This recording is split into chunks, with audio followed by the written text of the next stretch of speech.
Fourscore and 7 years ago, our fathers brought forth on this continent a new nation, conceived in liberty and dedicated to the proposition that all men are created equal. Now we are engaged in a great civil war, testing whether that nation or any nation so conceived and so dedicated can long endure. We are met on a great battlefield of that war. We have come to dedicate a portion of that field as a final resting place for those who have gave their lives that that nation might live. It is altogether fitting and proper that we should do this, but in a larger sense we cannot dedicate, we cannot consecrate, we cannot hallow this ground.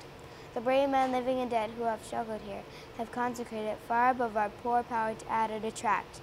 The world will little note nor long remember what we say here, but it can never forget what we did here.